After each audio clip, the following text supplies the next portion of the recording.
E aí, galerinha do Não Surta na Matemática, tudo bem com vocês? Aqui é o professor Jonathan Santos para mais uma videoaula no canal Não Surta na Matemática. Galera, a aula de hoje é sobre operação com raízes para o nono ano do ensino fundamental. Mas, antes de começar a videoaula, quero pedir que vocês se inscrevam no meu canal, ativem o sininho da notificação e deixem o like nesse vídeo. Assim vocês me ajudam a ajudar vocês nas dúvidas de matemática, correto? Galera, então, como eu ia falando, né, a videoaula de hoje é sobre operações com raízes para o nono ano do ensino fundamental. Um conteúdo aí, de certa forma, trabalhoso para a galera que estuda matemática lá no nono ano. Bom, vamos ver então. Olha só, vamos começar aqui com multiplicação e depois a divisão de raízes, tá? Seguindo a ordem inversa do que nós aprendemos, que primeiro é adição e subtração. Galera, então olha só, sempre tá generalizando aqui já desde o começo. Tem uma raiz quadrada de A vezes uma raiz quadrada de B. Bom, o que eu posso fazer com isso, galera? Basicamente, eu posso falar que isso aqui é igual a raiz quadrada de A vezes B, ok? Mas, será que isso é válido? Será que isso é bom? Será que isso não é bom? Bom, vamos dar uma olhadinha aqui, tá? Uma atenção muito especial aqui, galera, ó. A e B devem ser números reais, positivos ou nulos, certo? Por que isso? Porque se cai no número negativo, não existe raiz quadrada pertencente aos reais. O conjunto pertencente são os complexos, que não é um conteúdo do nono ano, correto? Buenas, então vamos seguir aqui. Vamos pegar alguns exemplos, tá? De quando essa propriedade aqui é bacana de usar e de quando ela não é tão interessante assim de se usar, certo? Bom, olha só, se eu tiver aqui raiz quadrada de 10 vezes raiz quadrada de 10, ok? Posso escrever isso aqui de diversas formas. Uma delas é o seguinte, ó. Observem que a minha base aqui é igual. Então, eu vou escrever a raiz quadrada de 10 elevado na 1 mais 1. Propriedade de potências. Bom, antes disso, vou fazer um passo aqui anterior a isso para vocês. Olha só. Vou escrever aqui raiz quadrada de 10 vezes raiz quadrada de 10. Agora sim, observem. Mesma base, eu vou somar os expoentes. Então, eu vou ficar com raiz quadrada de 10 elevado na 1 mais 1. Ou seja, raiz quadrada de 10 ao quadrado.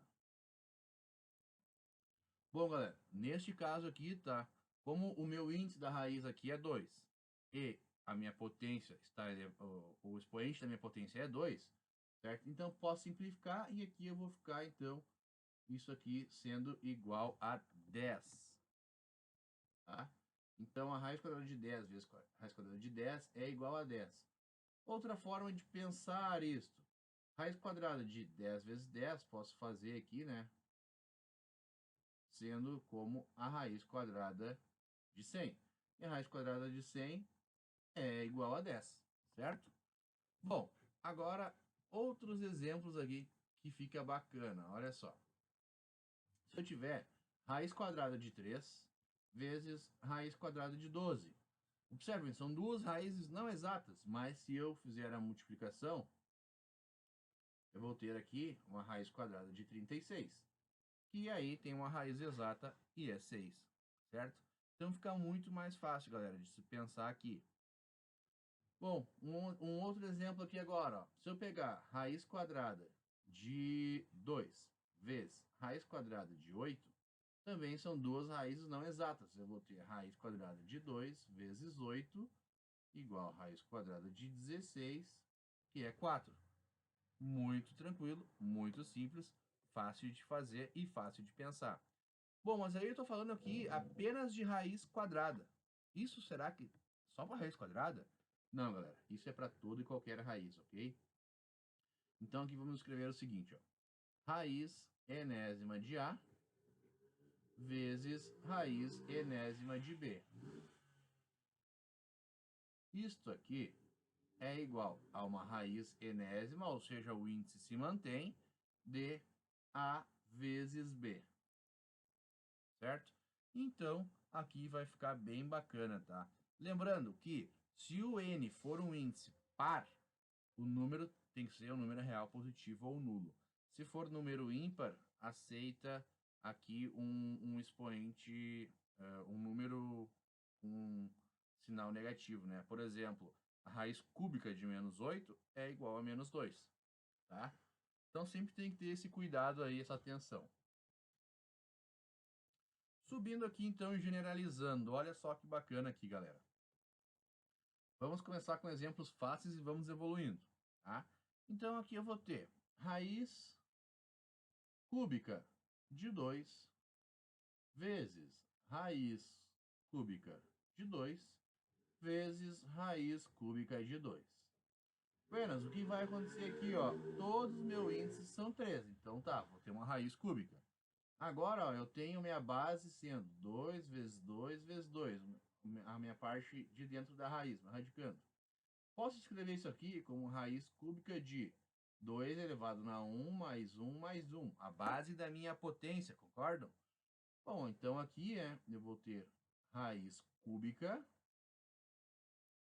de 2 ao cubo. Isso vai ser igual a 2, tá? Super tranquilo.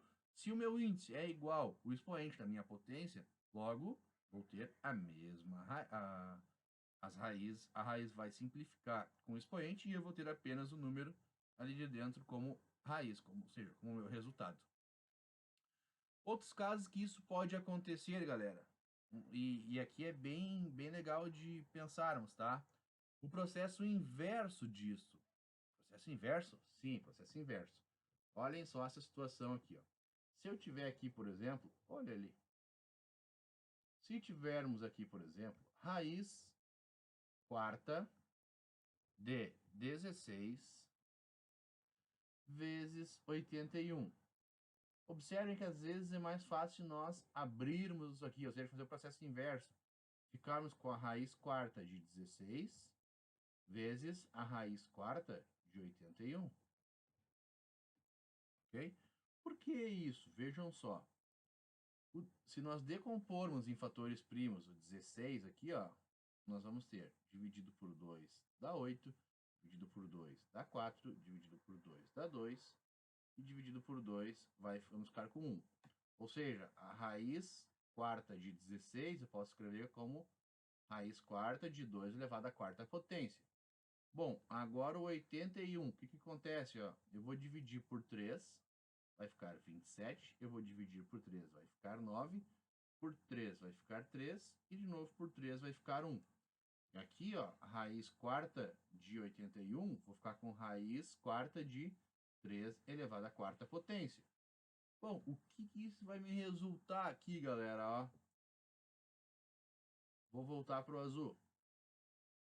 Como eu falei antes, se o índice da minha raiz for igual ao expoente que está lá dentro da raiz, simplificam, ó. Então, esse sai, aqui vai ficar o 2. Agora aqui também, ó, pum, pum, vai ficar o 3. Logo, a raiz quarta de 16 vezes 81 é igual a 6. E será que está certo? Bom, você pode testar isso fazendo 16 vezes 81. Vai lhe dar um valor e depois multiplicar 6 vezes 6 vezes 6 vezes 6. 6 vezes 6 vezes 6 vezes 6. 4 vezes o número 6, né? Ou seja, 6 elevado à quarta potência. Vocês vão ver que o resultado vai dar exatamente o mesmo. Galera, agora a divisão de raízes, tá? O processo vai ficar muito parecido aqui. Então, divisão de raízes. O que acontece aqui, pessoal? Já vou generalizar aqui desde o começo para vocês compreenderem o processo, tá? Ou seja, vou ter aqui, ó, raiz enésima de A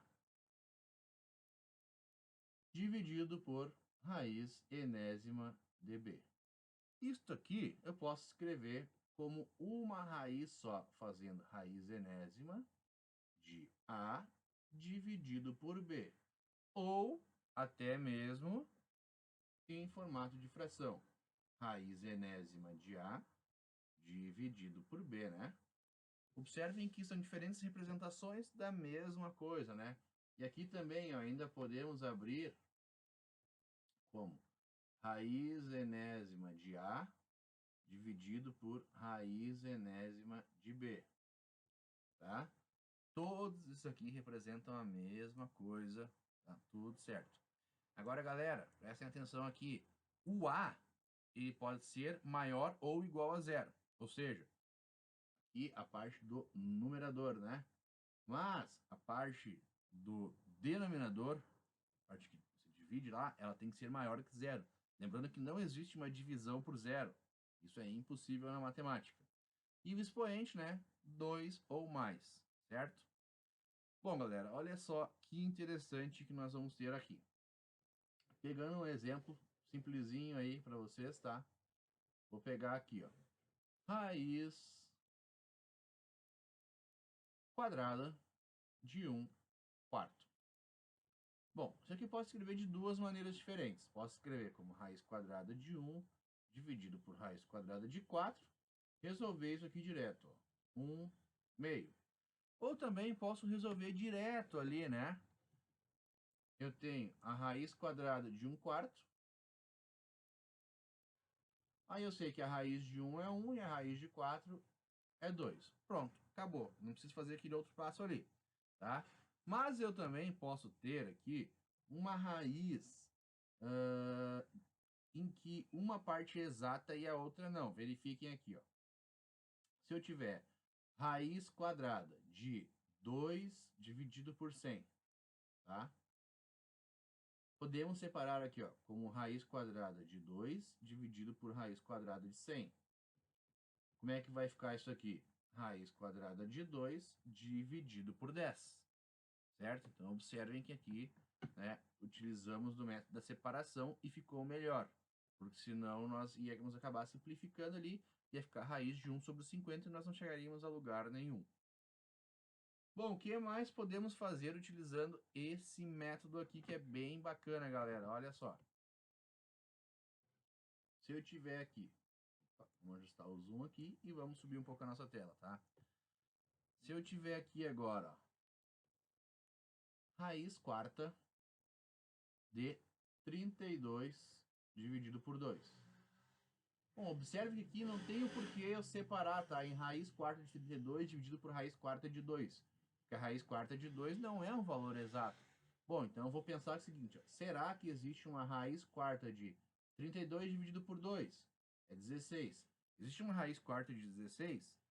Ah, não lembro. Bom, vamos fazer como fizemos no exemplo anterior lá na multiplicação. Vamos decompor em fatores primos o 16. Dividido por 2 vai dar 8. Dividido por 2 vai dar 4. Dividido por 2 vai dar 2. Dividido por 2 vai dar 1. Então aqui nós vamos ter 2 elevado à quarta potência. Então vamos ficar com raiz quarta de 2 elevado à quarta potência. Simplifico, vou ficar com isso igual a 2. Ok? Então são diversas maneiras de pensar na mesma coisa, galera. Nós temos que prestar muita atenção para verificar o seguinte, ó. Qual maneira é a melhor para resolver este problema que eu estou aqui? Vou fazer mais um exemplo aqui, então, antes de nós entrarmos aí na adição e na subtração de raízes, ok? Aliás, eu vou fazer dois exemplos aqui para vocês pensarem. Olha só esse exemplo aqui, ó. Vou fazer raiz cúbica de 8 dividido por 27, ou seja, 8 sobre 27. Posso separar aqui, ó, raiz cúbica de 8 dividido por raiz cúbica de 27. Né? Então aqui, ó, eu posso decompor os dois números, né? Bom, raiz cúbica tem dificuldade. Não tem problema, galera. Vai aqui, ó, 8 dividido por 2 vai dar 4, dividido por 2 vai dar 2, dividido por 2 vai dar 1. Então aqui, ó, eu vou ter raiz cúbica de 2 ao cubo. 27, a mesma coisa. Dividido por 3 vai dar 9, dividido por 3 vai dar 3, e dividido por 3 vai dar 1. Então aqui eu tenho o 3 ao cubo. Aqui eu vou ficar com 2/3, certo? Bom, último exemplo agora, aí sim nós partimos para a adição e subtração. Galera, se eu tiver aqui uma raiz quadrada de 25 dividido por 8. Olha só que interessante aqui, galera. Vou separar. Por que vou separar? Porque a raiz de 25 é exata e a raiz de 8 não é exata.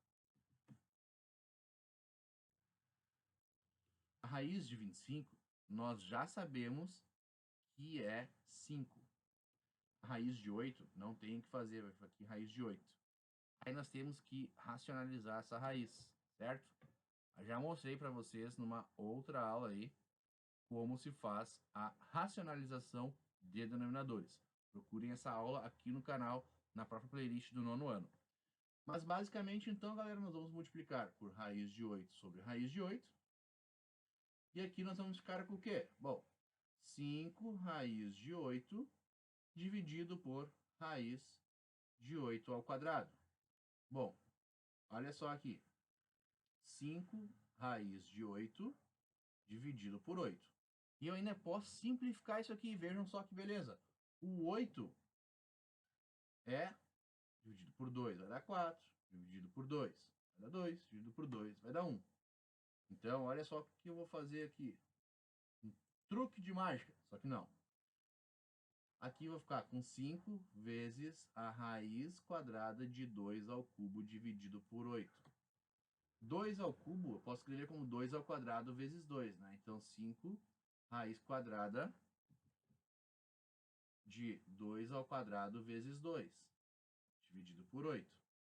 Olha só, esse 2 ao quadrado aqui, ó, vai simplificar. Então, vai ficar 5 vezes 2 raiz de 2, dividido por 8. Posso simplificar este 2 com este 8. Então, eu vou ficar com 5 raiz de 2 sobre 4. Bom, agora um exemplo bem completo aí para vocês, né? Dei uma ajustada aqui na tela para vocês poderem acompanhar.